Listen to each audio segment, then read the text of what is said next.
Okay, welcome everyone. Headphones on. We'll dive in. Silent disco style. Here we go. A quick announcement before we get started with Sam that if you desire to have our conversation translated into another language, you can do so by scanning this QR code, downloading the Speaksy app, and suddenly we'll speak Farsi. I don't know, whatever you want. It's a cool thing. Sam, welcome to the stage. Thank you. Are you situated? I Good. think you can hear me, right? So Yes. that's essential part of it. We can hear you well. You're probably used to having these on. Yeah, I play with in-ears, so I Oh, never really? have. I don't have headphones. Okay, Yeah, okay. one of the few. Nice. Well, before we get started in talking about your DJ life and your entrepreneurial life, you have a new addition to the world, a tiny human who was born. You became a father. True, true. Yeah, 8 weeks ago. So 8 weeks ago. I'm still adapting a little bit. Yeah, okay. Daddy We- DJ. Daddy DJ. We had a prior panelist who had been traveling for 48 hours before they got here and were very tired. You probably feel similarly I had exhausted. 5 hours of sleep, so Okay. that's all right. Yeah. Fellow parents are nodding and Yeah, yeah. commiserating alongside you. Well, thank you so much for joining us. So, for those who may not know, Sam is a platinum selling artist. He's a music producer and also the founder of Fangage, amongst other organizations. I'd love to kick things off by having you just tell us about your entrepreneurial journey. When did it start? How did that sit in your brain?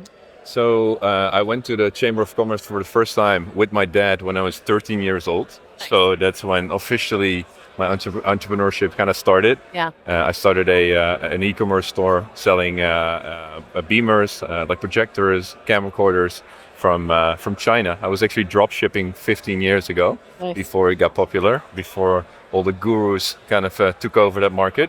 So that was my first step.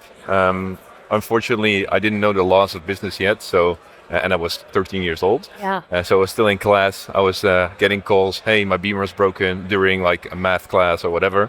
So it wasn't great. And then I decided to hire a lot of people, too many. So all the profits from year one, I kind of burned in year two, and had to forcibly sell the company at 15 years old. So that was my first exit. So that's kind of how I got started in the first place. Yeah. And do you think that's been important, that kind of entrepreneurial spirit, as you look at your career now? What role did that play in kind of keeping you going or keeping you focused? I think, I learned from a young age that, the simple laws of business. I made a lot of mistakes early. I think that really helped. Yeah. And, even right now, like I'm trial and error always with business. And I think that's also the mindset that you need to kind of keep. But, my mom and my dad, they weren't entrepreneurs. Yeah. My mom is a school teacher. My dad is in social services. So like, it's not like something that came from the family. It's just something that, kind of sparked within me. And, it keeps growing. Like I've got 10 companies now, I think. Yeah. Wow. And so let's focus on the journey up to Fangage. So you were starting as a musician, as a DJ. Talk to me where the idea for Fangage came from. How did that happen? Yeah, so I was touring more and more as a DJ. I kind of, had a hit, Show Me Love, became big in the US and the UK. So I was getting all these fans into these venues, but I realized that I wasn't getting any of the data of like the ticket buyers or like my fans. I was completely reliant on platforms like Facebook and Instagram to connect with my audience. And I also saw that the algorithms were changing. So from like a follower-based feed to more like an engagement-based feed that already happened in 2016. Yeah. So I was kind of losing touch with my audience, and I had no way to get a grip on them other than to pay Instagram ads, right, to reach my own audience. So I was like, why do I have to pay to reach my own fans that literally clicked the button and said, "Follow this guy. I want to." Your content. Yeah, of course. I mean, I made them a fan. They want to know about me when I'm in town, and then Facebook wants to charge me for that. It was ridiculous. So out of that came the idea for Fangage, which is, in essence, it's a fan data collection platform, but it grew into like a complete fan engagement suite with email marketing and built in, a website builder, all these different tools that combined give you the power to create an independent fan base rather than to rent it every time from the third party platforms. Nice. Yeah. And did version 1 of Fangage have the same features today, or what did that look like as you were building the product itself? Yeah, so I think that the first one was, like I said, it was very basic. Yeah. So fans could sign up. You could create a platform, which was basically your website. Fans could sign up to download content.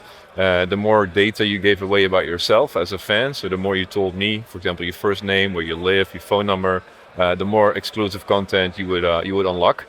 So that could be like a mixtape or something like an interview, something like this, the podcast, exclusive access to tickets, merchandise, and that kind of incentivized fans to leave their data with me, and that allowed me to, when I played in New York, I could just go into the database, give me 100-kilometer radius from New York, and just send them a text message, for example, about my show, and sell out the show. Wow. So that was the core feature, and outside of that, we built monetization features where you could sell content. We also built things like follow to unlock, like these type of mechanisms. Yeah. So all sorts of like cool features that benefit the artist. Yeah. And Fangage was acquired ultimately. Yeah, Fangage was acquired in 2022, so that was quite a journey as well. Yeah. In total, we raised 2.5 million euros.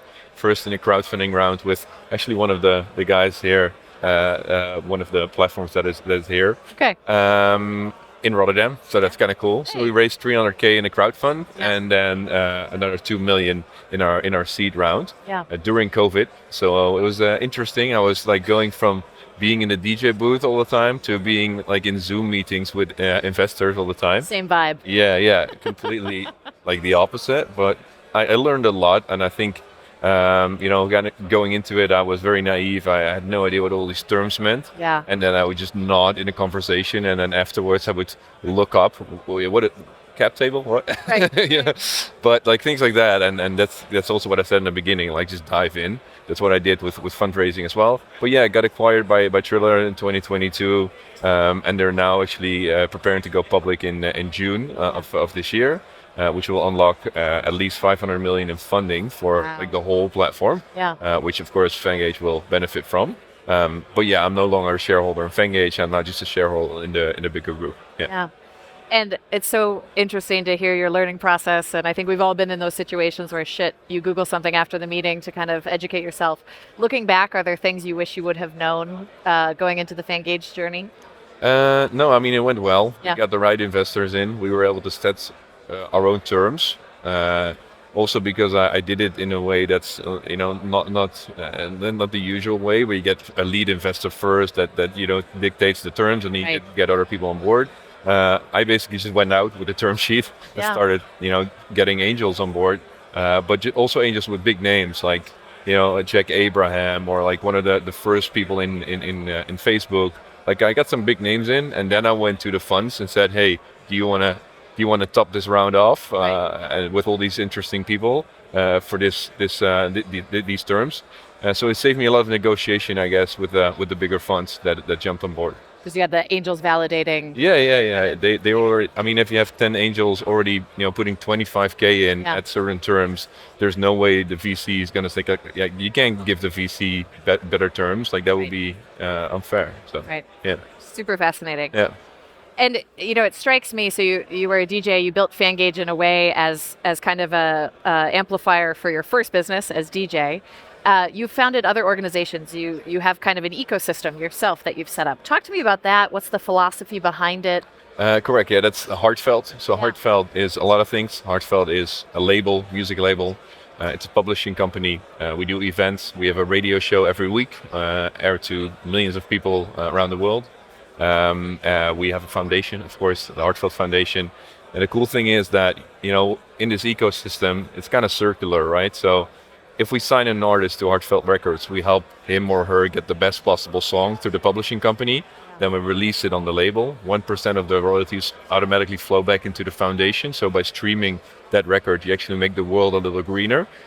So that's kind of cool. And then, because we promote the record in Heartfelt Radio, for example, the artist becomes bigger. We can book the artist again on Heartfelt events, and the Heartfelt events can, be donation based. We did an ADE Amsterdam Dance event where we raised 25K in donations instead of selling tickets. Yeah.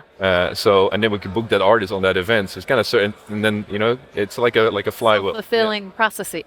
Yeah, exactly. And then you want to, like, people often ask like, how do you manage all these businesses? And I see them as one. So if I spend 1 minute on the foundation, it will also help all the other heartfelt businesses, Right. and vice versa as well. Yeah.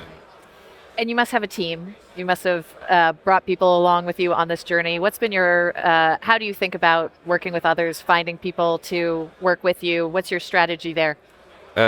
I mean, I go against everything that's, the rules. I work together with my wife, which a lot of people would say Bless you. best no go, like keep your business separate from your private life. Yeah. I absolutely failed with that. I have businesses with all my friends. Yeah, nice. They always say like, don't do business with your friends. I have Fangage with Nick, who's one of my best friends. I got Always Bright, a supplement company with Neer, who was my best man at my wedding. My wife owns half of the record label. So I don't know, like I'm going against all traditional lessons, and it's working for me. Yeah. And do you think the element is you really know the people then that you're partnering with, you know their strengths and weaknesses, and you're able to I think so. Yeah, I think the better you know your business partner, and the better they know and understand you, the easier it is to do business. Like, because my wife works in music and works with the label and works on my marketing, like she understands when I'm away from home, how it goes live on tour. If she had a normal like 9 to 5 or whatever, another business, she wouldn't understand, and she would probably get upset way more when I'm away from home, for example. Like that's just a very clear example, but there's lots to be found. Lots of synergies, Yeah. even there. What advice would you give to a young entrepreneur in the space that you work in? Just go do it. Yeah. Yeah. I mean, ideas can sit in your mind for a long time. Yeah. Especially if you're a perfectionist, or if you're, if it's your first business, it might be scary. I would just say go for it. It's very cliche, but follow your heart. That's why I call my companies Heartfelt. Yeah. Because everything I do is, within these companies has to come from my heart. I don't release music that I don't believe in. I don't support projects with the Heartfelt Foundation that I don't believe in. So it comes from my heart, and I think every entrepreneur should kind of follow that passion, follow the sun, follow the heat in that sense. And just one very clear mistake that we made with Fangage in the beginning: we built a product first without validating it. So I thought, oh, this is cool, and instead of going out in the market and kind of figuring out what product we should build and what's the demand, like what features, I was just building, and luckily we found a lot of clients in the end that wanted to work with us and found the features compelling. But it was a way harder of a journey if we would have just launched like a landing page, Right. with a sign up form and then collected user interviews Validation. and do it the right way. I think our launch would have been way more successful. Yeah, that's a great piece of advice, I think, for a lot of folks trying to build something. So Sam, I want to transition if anyone in the audience has questions. Leonie has our beautiful microphone. Raise your hand. We've got one right here. Can you hear me? Yeah, I can hear you. Actually, I have 3 questions. Okay. Wow. So the Right. first question is that, have you ever encountered the situation when you need to compromise between your feeling and the practical matters? And Yeah, of course. I mean, all the time. I really don't want to be on flights so much. Yes, last year I spent 1.5 months in a plane of the 12 months. I have an app that calculates the amount of time that I'm flying. But yeah, on the other hand, that's a practicality. But also I want to follow my passion and spread my music around the world and play in Las Vegas and play in Asia. So that's kind of always a trade-off, right? So I think that may answer your question. no, I'm more thinking about when you produce a melody. So do you base on the taste of audience, or you just compose on your own feeling or your taste? I think, after a while, your sound kind of goes in a particular direction. And sometimes that, I would never release a track that I don't like, I wouldn't release it just because it's, commercially viable. I don't see it as a product as such. It comes from my heart, as I said. But yeah, I have other, passions as well in music. For example, I love, techno music and stuff like that. Stuff I cannot do under Sam Felt. So what I did is I launched a separate project with Jonas Blue, who had the same ambition, called it Endless Summer, and together we can play a lot deeper, darker. So that kind of fulfills, that side of my passion. So I think, yes, I see Sam Felt as a brand. Music that I release has to fit within certain parameters. But yeah, you can always do a separate project. Well said. Yeah. And one more? Okay, so you said that you founded Fangage, and I know basically it requires a lot of technicality. So do you have issue when you work with technicians? Do you have different mindset from an artist and with the technical people? Yeah, I always get in fights with CTOs and stuff like that because I always think like, why is this not possible? And just go do it. And then of course there's some technicality that prevents it from happening, or things go slow. But yeah, I like I said, I launched my first e-commerce business when I was 13. I developed that whole website myself, so I know what it's like to code. I know the technical things behind it. I'm not a coder, but I definitely can speak their language, and that helps. Nice. I want to check if anyone in the crowd, we have maybe one more question up here, and then we'll need to wrap up. I've seen that you've made a remix from a song of Avicii. You made a remix from one of his songs. How did you come up to that idea to make a remix for his song that he asked you, and what did you learn about working with artists like him and other great musicians? So I think a lot of people romanticize remixes. I've never met him. He never reached out to me. I don't even have his, like I had, of course, right now, but I didn't have his number or contact info. It goes through labels. So basically, they had a song and they liked my style and they wanted to. Like a remix is basically an extension of your original song. You want to reach a different audience with it, or like you want to make it club friendly. So it's just a label to label thing. But yeah, of course, I don't remix stuff that I don't like. So and I mean, Avicii is one of my biggest inspirations when it comes to music overall. So that was a definite yes from the get-go. Super cool. Maybe one more question. Okay. Just because you're super popular, Sam.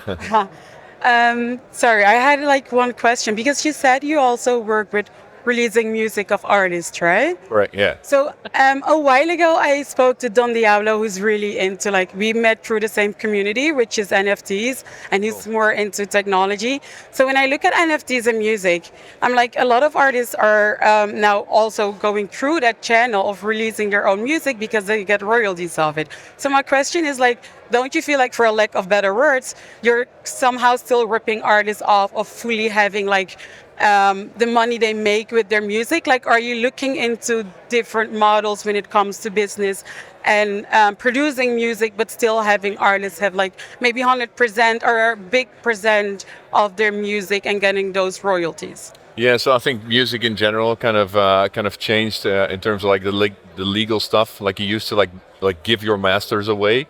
Right now we sign license agreements, so the master always belongs to the artist, and we just license it for a period where you agree. Okay, we spent X amount of money, we market it, we put it in our playlist. You look at the contribution of the label, what's fair. You look at the contribution of the artist, and we make splits based on that. I think that's fair. What I don't think is fair is the current major label construction, where you give away more than 30% of your, more than 70% of your royalties, which I think is broken in a sense, especially for smaller artists. Like if you're Ed Sheeran, that might work, or if you're Beyonce, if you can get the whole label behind you worldwide and really leverage it. Sure, but if you're a smaller artist, it's definitely broken, and it's way smarter to do NFTs or just distribute it on DistroKid or whatever, and do your own marketing. Because if you have your own audience, like I had with Fangage, you don't really need a label, to be honest. Great. Very cool to hear that perspective. Sam, thank you so much for joining us on very little sleep. We appreciate it, and it's really great to hear what you're building and what you've accomplished. A round of applause for Sam. Thank you. It's been a pleasure. Thank you. So up here next in about 12 minutes, we are going to be talking with Anastasia about bringing AI and blockchain to a super traditional industry and her journey in both corporate startups and her own startup. So stick around if you'd like to hear for that. Thank you again, Sam, and we'll see you guys in a bit.